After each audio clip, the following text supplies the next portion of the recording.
They say in life you should never have an addiction, but Devina Mehra has a good addiction. She's an addict of reading books. 50 years of Devina Mehra's book reading distilled in only 50 minutes. 50 saal into 50 minutes. How many books have you read in your life? Difficult to say. I started reading at age 4. Which is the first book which you would like to talk about when I say markets and things? So one is a very thin book by John Kenneth Galbraith's, A Short History of Financial Euphoria. So one of the books which which I wanted to talk about in this section was Edible Economics, which I think was probably the best book I read last year. And Smoke and Ashes is one of the, I am a big Amitav Ghosh fan, and that is one of the books I think everybody should read. Isaac Newton got caught in the South Sea bubble. He actually got out. He said this valuation has become crazy, and he got out. But the price kept going up, and he got back in again on the stock, and he finally lost almost all his fortune. If you went out of the tribe, you could not procreate, you could probably not survive. That's how evolution is happening. Yes, so that's why the 70% of iPhones bought in India are bought on credit. Why people want the Gucci bags. So because it's not that you want to spend more, you want to belong to that tribe. A lot of our common friends tell me that your biggest nightmare is that you've been caught in a room without any books. That's true. We often say best investors don't just read balance sheets or charts. Well, they read books to understand the past, the present, and the future. You need to rely on knowledge, wisdom, and perhaps understanding of the world. And my guest on the show today is someone I've introduced and interviewed for last 30 years as a market expert. But today, literally, we would be discussing something which we've not discussed in last 25 years. Books, books, and books. They say in life, you should never have an addiction. But Devina Mehra has a good addiction. She's an addict of reading books. True.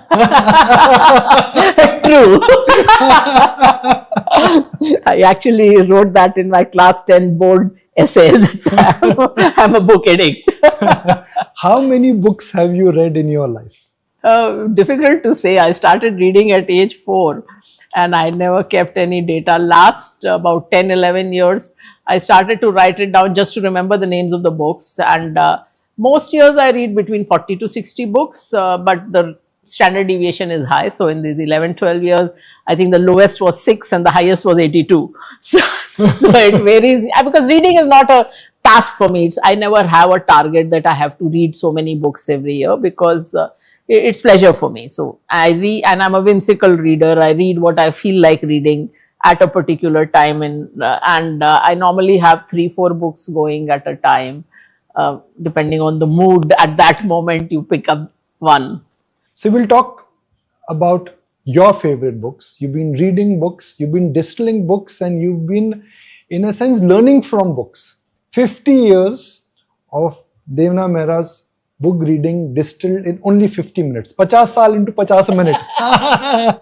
That's the difficult part. Every year, the most difficult part, every year I do a best books I read this year roundup, and whittling down that list is so difficult. So today we'll play favorites. Yeah.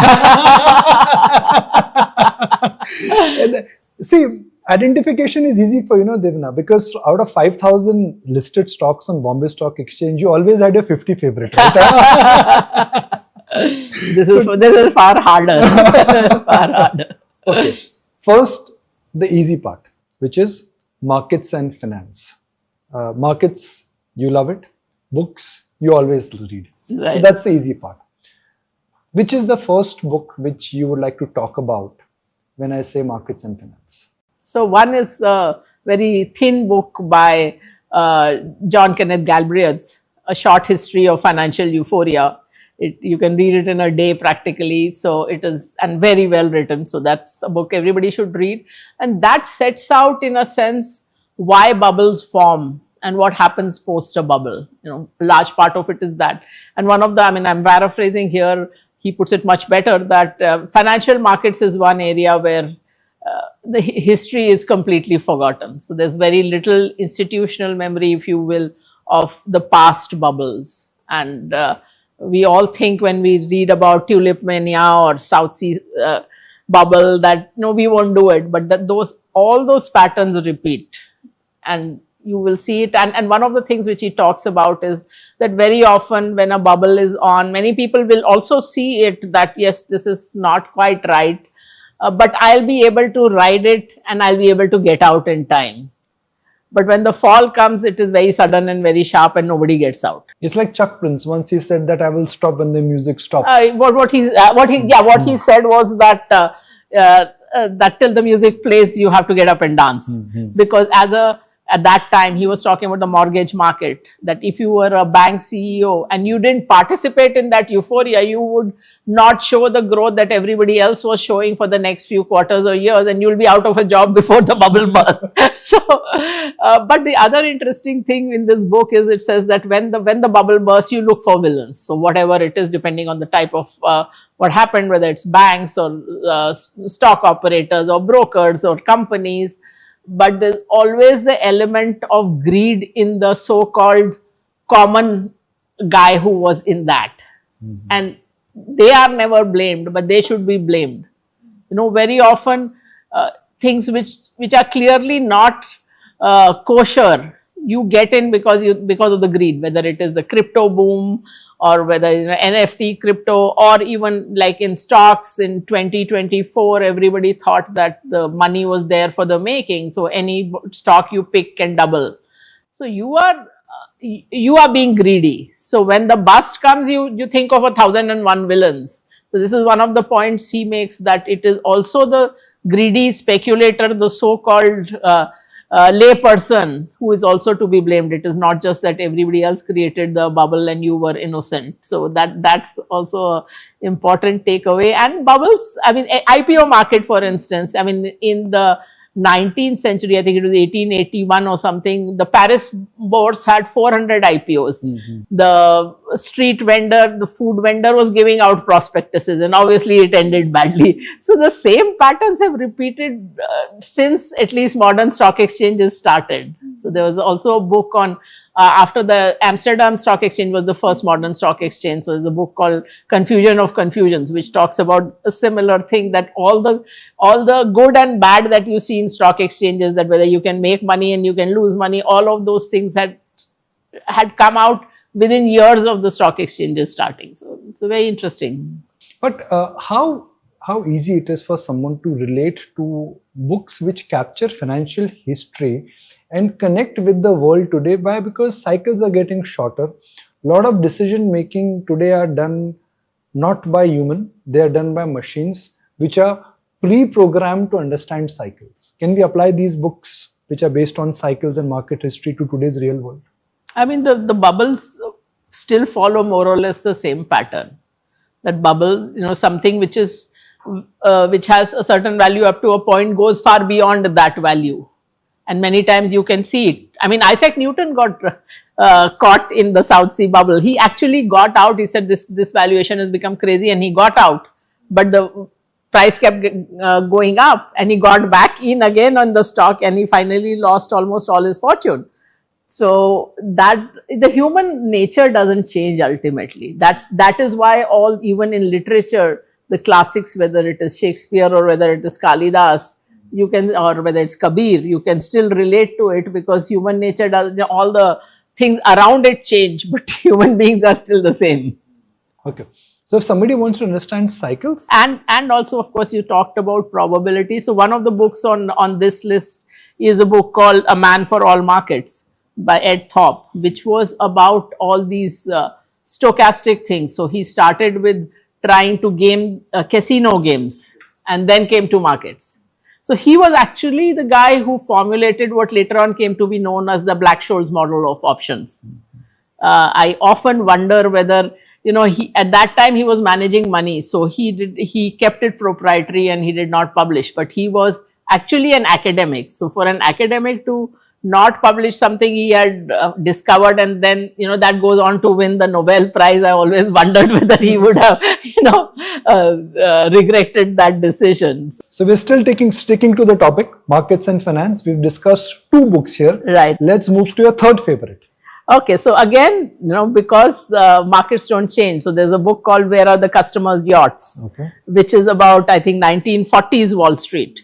And the story is that that somebody came to Wall Street and they were showing all these yachts, that these belong to the investment bankers, to the stockbrokers, to the bankers. And the guy innocently asked that, where are the customers' yachts? And that really is what is called also the agency problem that still continues of mis-selling in financial services. That somebody recommending you, whether it's a mutual fund distributor, even a journalist or your bank relationship manager, are they telling you what is good for you, or are they telling you what is good for them? Until unless it is coming from First Global. Yeah. Yeah, I mean, that is something actually I have been, even before I started First Global, I actually, even in Citibank, I fought with my bosses that I will not put my signature on something I don't believe in, that I tell investors to invest in something I don't believe in. So in the segment markets and finance, unlike everybody would say, okay, read a book on Buffett. Let's start with a classic book on Benjamin Graham. Read what some of the champions have done in 1980s. You are actually recommending very different books. And these books essentially are about psychology, and they're really about how the preamble of greed and fear in financial market does not change. You're right. And see, I mean, I'm in a sense taking for granted that I'm not going into that you must read a book on valuation, and which, for example, the book that in the days when I used to do free cash flow analysis, which I no longer do, but I mean, that's, or rather I do the free cash flow analysis, but I don't do a discounted cash flow. Was a book called Valuation by Tom Copeland, or you can read Damodaran also, and so on. So I am assuming those kind of things you have done. Also remember that all the people who are talking value did not necessarily make their money through that value. I mean, if you're talking of Ben Graham, his most of his money was made in an insurance company, it was not the kind of value picks he talked about. Also, when he talked about value, he talked about that by the last edition of his book, he was saying value doesn't mean only, brick and mortar value. Now, most of the value is moving towards intangibles like brands or technology now, even more so. So many of things which you think about, that what people talked about is not where they made their money or what they actually did in real life. I mean, Warren Buffett has been a big player in derivatives after publicly deriding derivatives all the time. So please read everything. I mean, see, the whole principle in whether the books I talk about or otherwise is that read a lot, feed your mind a lot. I always tell people joining my company that unless you feed your mind, nothing comes out. But don't take anything as the gospel. So always question, always test, does this hold in real life? Does it not hold in real life? What does the data show? Don't just swallow anything whole, including what I tell you, So, so yeah, the last book I think in this category I'd like to briefly mention is The Alchemy of Finance by George Soros. And part of what he talks about is that markets are not efficient, but they are not efficient in a particular way. So it is like we talked about that the financial euphoria and coming down. So those are kind of things. Also reflexivity, that it is not just the fundamentals influence the price, but the price also influences the fundamentals. So there are many interesting things like that. There's also for people who don't read, I think there's a 40-minute lecture of his which encapsulates a lot of these things. Okay, we move to the next topic, that's economics and geopolitics. Let's start with what you would like to recommend in this topic. It's a very wide basket. Or at least now there's interest in this. If we were doing this show last year, and everybody has a view in it now. So there's one book called Prisoners of Geography, which talks about how your geography and your map kind of determines a lot of what you do. I mean, we think, why does Russia keep making all these incursions into other places? And one of the basic reasons is that Russia doesn't have a warm weather port. I mean, a port that doesn't have a freezing problem in winter. So many of these incursions are really to get hold of a port which can be used in all weathers. And one of the big things which I found from this book, because it's looking at maps, is like it talks in terms of 5 maps, was how pervasive China's influence is. So we all know that China has tried to control some of the Asian countries, some of the African countries which have natural resources and mines, but they're all over. I mean, whether it's the Arctic Circle, whether it is South America, wherever there are resources, they have been very systematically building it, their network. So that was another takeaway from there. And I talked about Russia. So this one of the other books which I mentioned is on these are commodity books. So there's a book called Price Wars, and there's a book called World for Sale. World for Sale, I'm still to finish. I'm partway through it, which talk about commodity markets. And again, it ties to that reflexivity that Soros talks about. So we think that, for example, when the Russia-Ukraine war started, that now oil prices are going up because of the war starting. But there's actually a reflexivity, and the pattern, what it shows is that a lot of commodity producers, especially oil and energy, when the oil prices are high, when they have these surpluses, is when they start to think about, what can I do now? All those simmering tension with a neighbor, maybe this is the time, yeah, ab us par chadhai kare, now let me go to war with them. And this pattern, after the 70s boom in oil, Russia invaded Afghanistan. If you look at when they went into Georgia, again, similar pattern. And Russia, Ukraine, again, the oil and gas prices had gone up.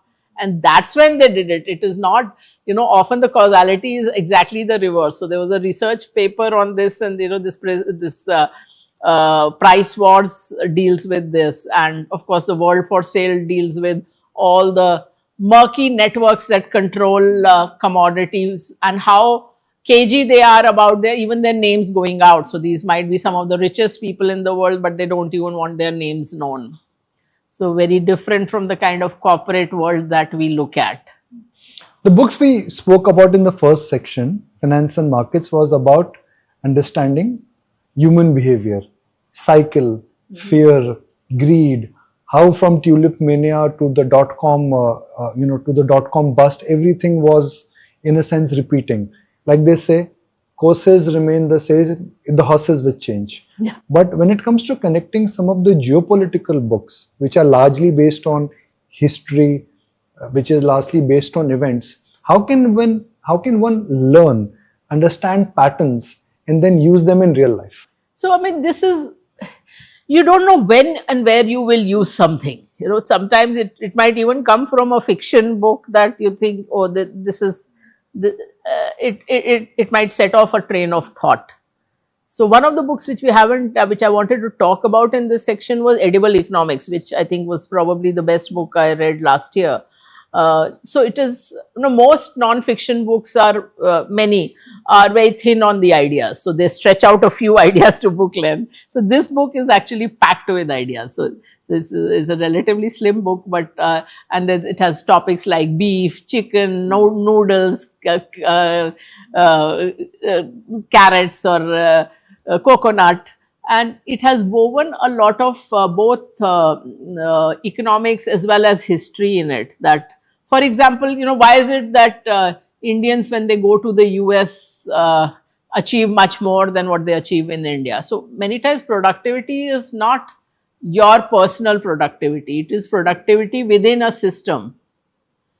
Or for that matter, how corporates control governments, which is what now we are seeing in oil, but it has happened in bananas, and that's where the term banana republic came from. So there are many patterns. Once you feed your mind, many things you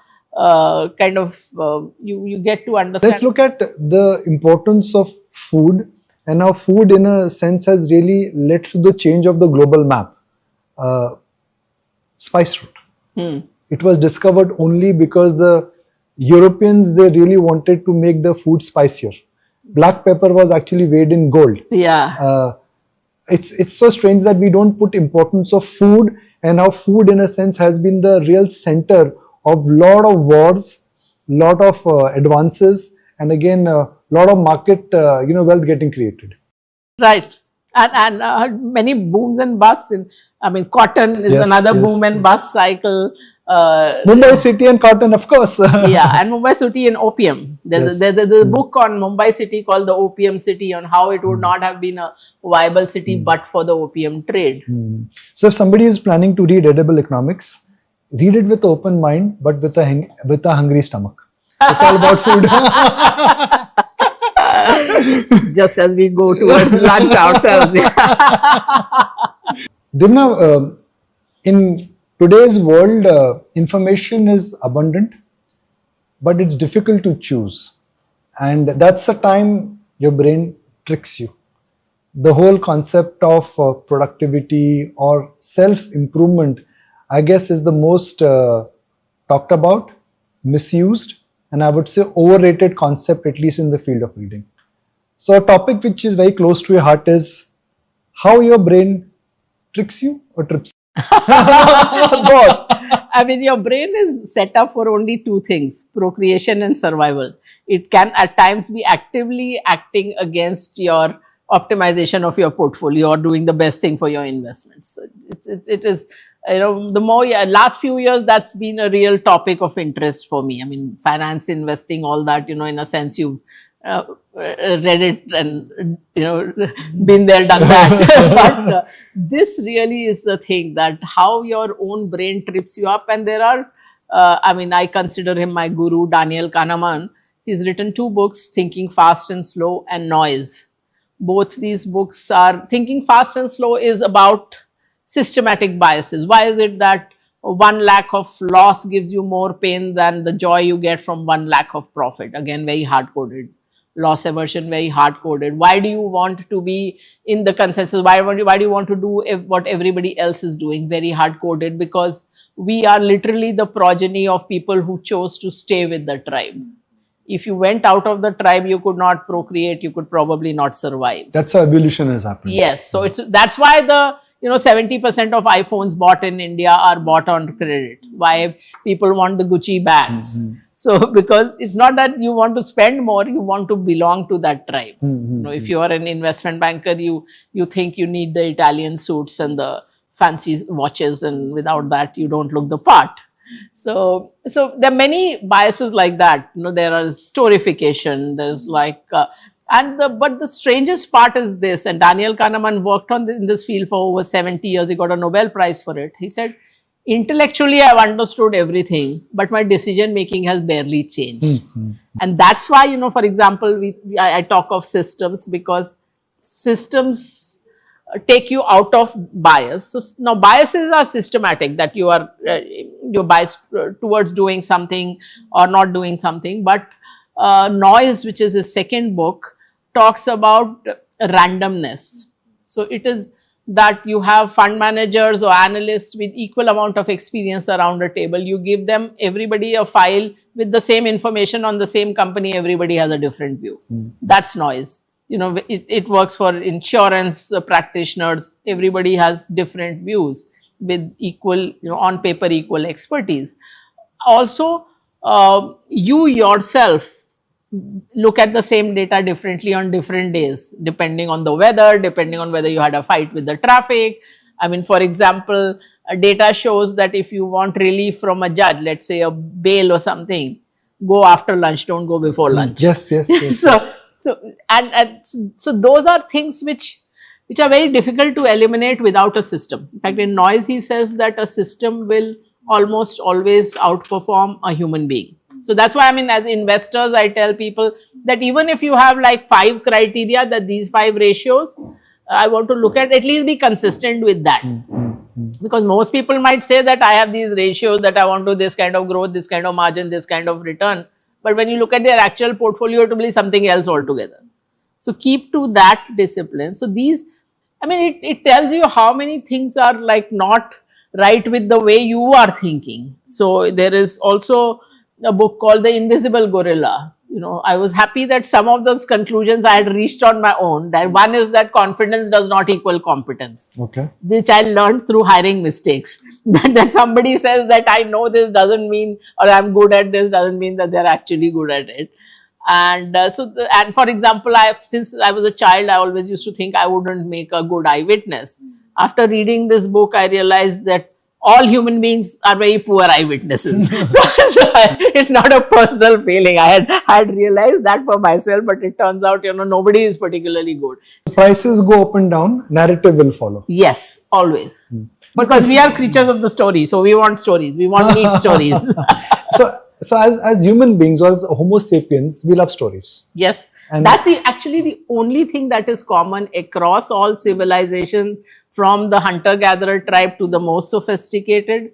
It is the only thing which is common across time, that we are creatures of the story. We remember stories, we don't remember data, we react to stories, we teach through stories. I mean, what are all the pictures on the cave art? They are stories. You're telling people about the hunt. And that's why all ads are stories, because they are much more effective than data. Yeah, I mean, just to think about it, storytelling started as a tribe sitting around the fire. It then moved into caves. Then came the books, what we are discussing. Then, of course, there was an animation feature to it. Today, it's AI. But if you have to distill this entire, if you have to really distill your understanding of books, storytelling, and when the brain trips you in today's AI world, how would you apply that? Human beings are human beings. I mean, even this whole AI story is a story. And every time any of these AI companies have a fundraise, they will have these fancy stories on how AI will change the world. I've even seen people say that essentially the cost of everything will go to zero. I mean, AI is one of the most land, energy, water intensive things around. I mean, even a simple search you do, if you get an AI result compared to a normal search result, it is already 10 times the energy. And if you are, I'm just talking a search. Yes. If you do anything more than that, it is 30, 40 times the energy. And you're talking in the air as if everything will become free, as if it's a costless thing. So this is, everyone is telling only stories. I mean, Tesla is a complete story. Look at the cash flows, look at what their capex is, and look at where it's trading. You are buying a story. So, I mean, all new technologies are always also stories. I mean, self-driving cars in theory have been around 20 years. Metaverse was a mega story. That's why Facebook changed its name to Meta. So, it doesn't change. But before we move to the next chapter, which is business stories. Right. How do we differentiate between the reality, the narrative, fact, and storytelling? Not every story is going to be a hero story. Not every story will be part of financial, dustbin of the financial history. How does one go about then using that filter in financial markets, or even not in financial market, in real world? In financial markets, I will say that ultimately the numbers tell the story. So when an analyst comes to me and says management is good or brand is good, so where is it in the numbers? Somewhere it has to show up that when the industry slows down, this company still has the market share or still has the pricing power. It has better margins. Somewhere it has to show. So ultimately all stories have to come to numbers. There is, if your management is good, if you go back far enough in the last down cycle, did they manage it better than the others? What happened to receivables? What happened to payables? What happened to inventory? Did they show that they were better at it than the others? So ultimately somewhere it has to show, and sometimes it shows in unexpected places, So you keep an open mind, you look at all the numbers. So ultimately that is the thing. As far the future is concerned, all this, that what technology will do well, I mean, you don't know which technology will do well, how long it will take to succeed, which companies will succeed, and even if the company succeeds, will it make enough return on capital? And that's where I guess you're distilling in this entire experience of market, history, cycle. But I guess the real key takeaway for me so far has been that when you are investing, look at hardcore numbers. Don't Yes. go by Kahani. stories. To put it very simple. And you know, even one on one, I can tell you that every entrepreneur I have met is a great salesperson. Yeah, yeah. I mean that maybe because they genuinely totally believe in what in the vision they are talking about. But if you talk to almost any company, you come away saying, "Wow, you know, wow, this is good." If you only just freeze at that. Tell us a story which you believed was too good to be true, and tell us a story which you dismissed it but turned out to be too good. I mean, it is difficult offhand to think of that, but you know, and especially with names. So only one name I can tell you that, like Satyam, the first time I met them, you know, this is, and I'm saying met Ramalinga Raju himself, and I came away saying that this person doesn't know the business. I mean, you need not be a techie, but at least you should be able to talk about broad market segments you are targeting and all that. And I came away and I thought that, you know, this company doesn't look great. This was my sell side days. And I think it was 40 rupees at that time. And then, of course, it had a great run. And I thought, you know, I was wrong. But till I proved to be right. But so all kinds of odd things happen in life. So, and as I said, in the beginning, you would get taken in by the entrepreneur telling you their grand vision. And, you know, till you decided that, you know, you need more of a filter because they as I said, they are great salespeople. So you will always have companies which were promising at one stage which didn't quite make it, you know, either because of integrity reasons or otherwise. Also, I mean, over time you also calibrate, and this is true of even of large companies, that when did they say something would happen and when did it actually happen. I mean, right from Indian hotels saying that this hotel will be made next year and it actually came up 3 years later, to many pharma companies saying that this is when I will get approval and this is when the revenue starts coming in, and again there's a delay. So then you start to calibrate that, you know, this is what they say, but actually it may not happen. So, you know, all so that investing is all about understanding the story. And to understand how stories work, read a lot of books. And when you read a lot of books, you understand cycles, you understand compulsions, and you also understand that the real underlying thought behind all the actions and omissions and the facts. So that's a brilliant way of perhaps looking at it. But not every story has turned out to be a disaster. right. The next chapter which we would be discussing are some of your favorite stories of grit, entrepreneurship, never say never attitude. And one name I can say is Losing My Virginity by Sir Richard Branson. Right. So I will just tell you, actually, this section is not about that, what you're talking about. The section is really that mostly the one-line story you know about that company is not true. That's what when you actually read the blow-by-blow account for, and these, I will talk of some of these books together rather than, you know, it's not about these particular books. I could have picked another lot of completely different books.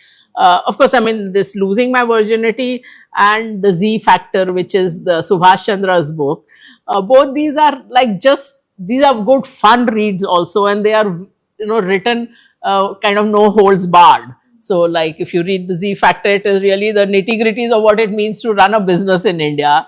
Or Richard Branson's book, he's like crammed several lifetimes in one. Yes. So and difficult industries. Yeah. Music, aviation, cola. But also whether it is Virgin or whether there's some of the other big names, you know, whether it's Apple, Tesla, Amazon, once you read blow by blow, you find how many times they actually came close to bankruptcy. I mean, Virgin was within half an hour of bankruptcy, and Tesla, Amazon all have similar stories. So you are seeing that, yes, this thing made it. But sitting at a point in time, it may have been the right decision not to invest in these companies, because, you know, the fact that they escaped bankruptcy and had a better trajectory was actually a low probability outcome. So one of the things that you learn is that, you know, mistakes are not mistakes of outcome. There are like, did you make a mistake in decision making, that when given the facts you had, given the probabilities at that point in time, should you have invested or not invested? And that's the story everywhere. I mean, Shoe Dog, Nike, you know, the business started in the 1960s. Yes. And we think that it is this marketing company. For the longest time, it was started by an accountant. For the longest time, he did not, he thought like marketing is all wooly wooly. ये तो मतलब ऐसे कोई बेवकूफ बना रहा है, you know. It is not something to be. Try to make shoe in a waffle maker. Not just that, but I'm saying he was not a early believer in marketing. So that's not the one line story, you know. On Apple, the one line story you know is that Steve Jobs came back and turned around the company. For 7 years after Steve Jobs came back, Apple either made some marginal profit or marginal loss. It went nowhere for 7 years, not 1 or 2 or 3, 7 years. And then iPod became a hit. 6 months away from bankruptcy before Jobs came back. No, I'm saying even after he came back, 7 years after he came back, he could not really turn around the company. And then iPod became a hit, and then this whole aura and myth around him that. So those are the things that, I mean, Tanish's story also, or Everything Store, which is about Amazon. Both these, again, you will see that Amazon tried dozens of things, out of which, 10 or 11 didn't work, 1 or 2 worked, and that took you through. It's not as if that they had this, kind of golden hand that they knew what to do. So that's Tanish's story. 3 times, they almost shut down the jewelry business. They came close to shutting down the jewelry business. And as I said, these are only examples. So I'm just saying that once you read stories of businesses, you will come to know that the trajectory is never as linear, never as simple as you thought it was. That really is the takeaway. And therefore, nobody has this grand vision that this will be the trajectory for a company for the next 20 or 30 years, which will be the multi-baggers. No one has that crystal ball or magic wand or whatever you want to call it. What is the commonality between, let's say, the founder or the leader? Is it grit? Is it vision? Or is it randomness? Sometimes luck. So, I mean, in any success story in life, or success or not success story for that matter, is always a story of skill and luck. Life is a game of skill and luck. In fact, all sports also, other than chess, there's an element of luck. And that is the big takeaway. So, I mean, even in, if somebody asks you that how did you do so well, there's always an element of luck in it. You can call it luck, destiny, karma, God, whatever. And that's true of businesses also. So, as I said, that all these successes that you know of, Apple, Tesla, Amazon, Virgin, they all came within hours of bankruptcy at some point, sometimes more than once. So, I mean, the fact that they lived to tell another day, that's why you know their names. The companies which didn't make it, you don't remember their names. So, but is there commonality in failures? While we like to celebrate the success, everybody likes to talk about achievements, but the string of failures is also very large. Yeah, I mean, actually, in any business, there are always more failures than there are successes. I mean, that's true of restaurants. That's true of. So, what do failures have in common? What do these guys do which is not right? I think, sometimes, of course, there are things like integrity issues and all that. But sometimes you might be doing all the right things and luck doesn't favor you. So it is, as I said, it is a game of luck and skill. I mean, all these companies could have just as well gone bankrupt and you would never have known their names. The fact that they did manage it, something came in at the last minute and they went through. So that is luck. So, of course, you have to do the right things. Of course, all these regular things of grit and perseverance and all of that, but and integrity. I mean, many times, in India, so many companies, nearly 2/3 to 3/4 of the companies that have ever listed no longer trade. So many of them also had integrity issues, that you were taking money out or doing something or that also. So sometimes it's a business failure. Like I think Kingfisher was a business failure, but there are places where there are integrity issues. So at all levels. So I'm saying small cap, large cap, whatever. I was introduced to few books which in a sense are classics. One Up on the Wall Street, Read Anything and Everything from Taleb. Let's discuss some books which you personally feel, again, this is not a criticism, this is just a discussion, you think are perhaps overrated, or authors are overrated, or the concepts are overrated. So it is not that there's something wrong with the books, it is also sometimes how people interpret it.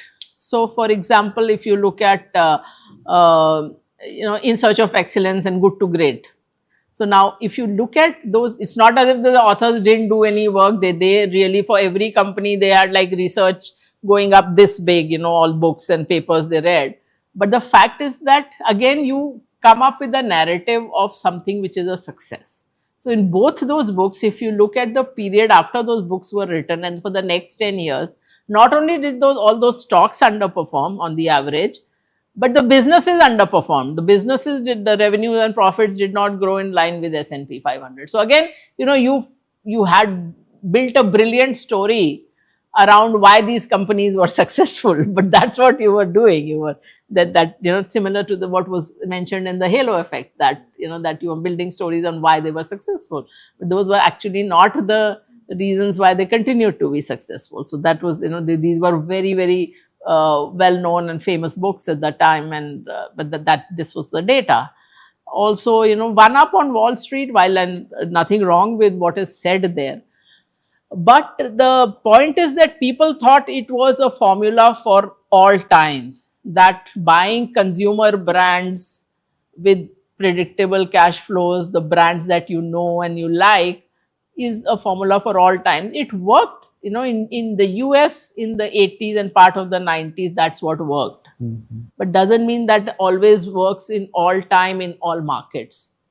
In fact, Peter Lynch himself had this brilliant track record managing the fund, but he managed the fund for 14 years and he retired. He retired in his mid-40s when almost nobody retires. So his superpower was realizing that this performance is not replicable, that this formula is not replicable. It worked very well for this time and place, but it's not going to work going forward. And he quit with that brilliant track record on his, on his resume.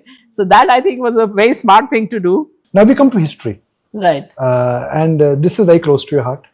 It may not be connected with markets. It may not be connected with the financial world which we track. But history actually, it is. It is. It is. In fact, especially the books I have picked are very much that.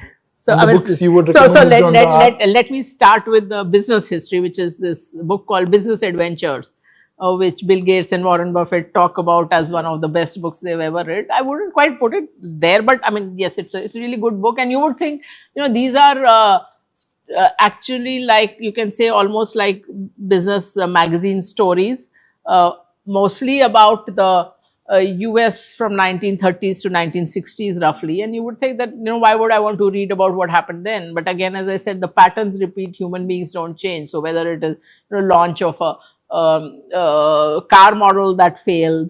And one of the most interesting things in that book, one story was about this crisis in the New York Stock Exchange. And again, patterns repeat. So there was this stockbroker who was lending to a large client, a large corporation, who against the security of, I think it was edible oil or something, some commodity. And then one fine day, it was discovered that all those warehouses didn't have that commodity. So suddenly you have margin calls and you don't have money and you don't have the security.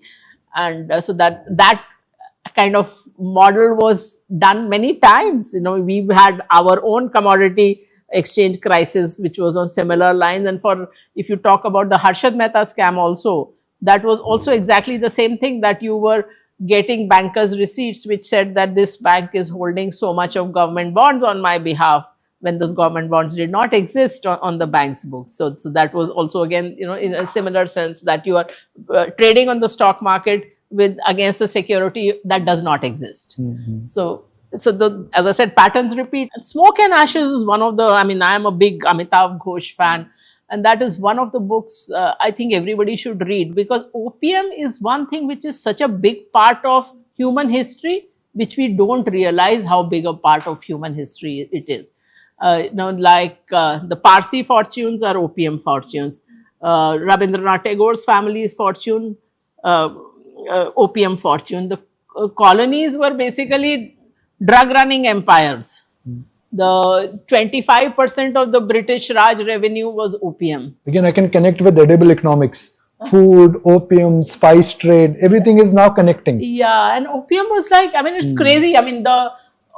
So many of what you think are old firms. Hong Kong, Shanghai, of course, all opium. Yeah. So all Opium den, a very important concept. Jardine and all that, all the Fleming, yeah.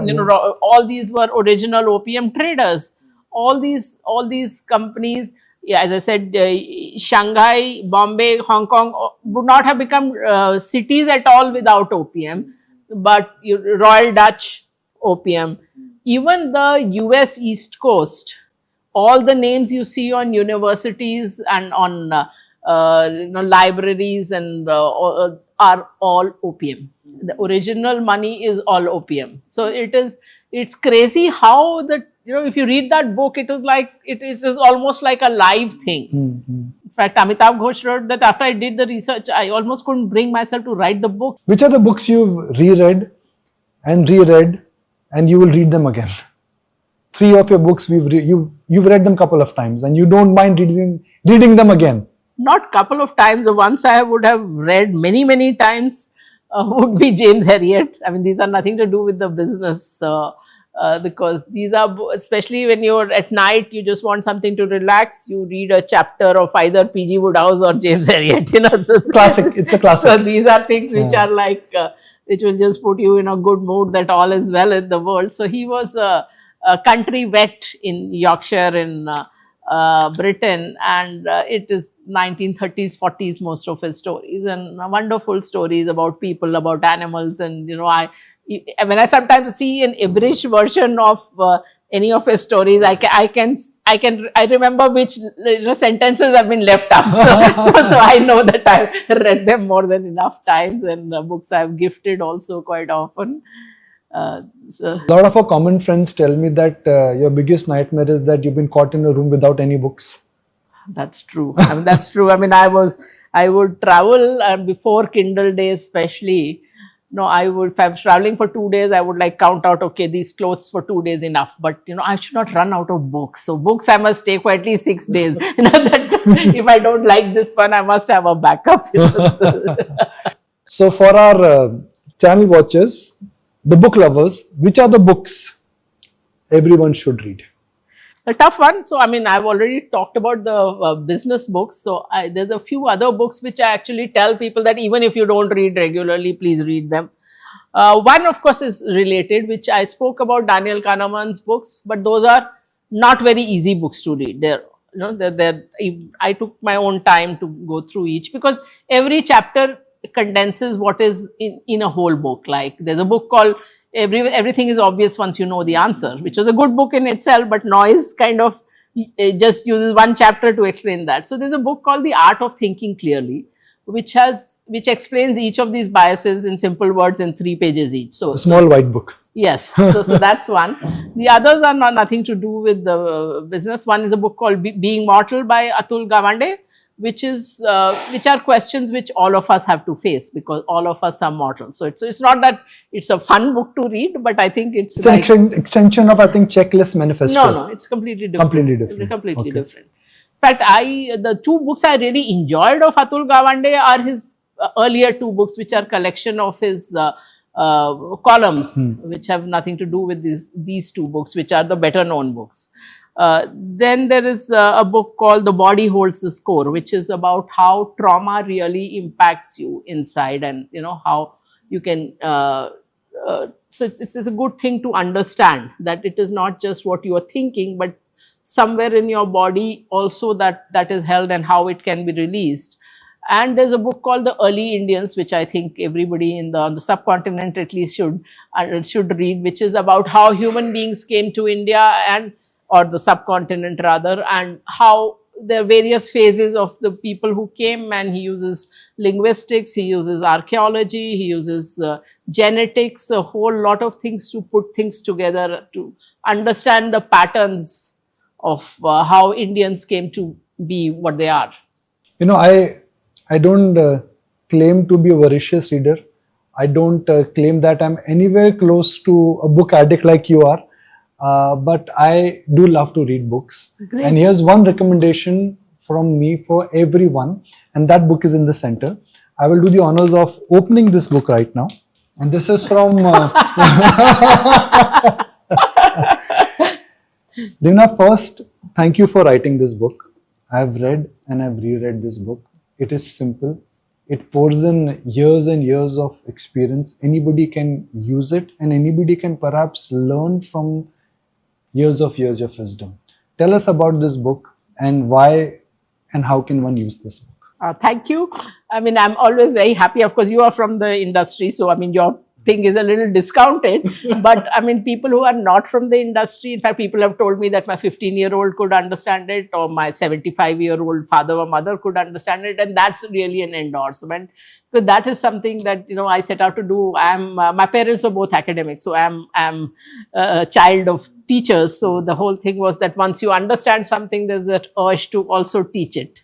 So that's really what this is about. So everything I have understood about the markets and generally investing, and especially all the things which people think are mantras but which are really myths.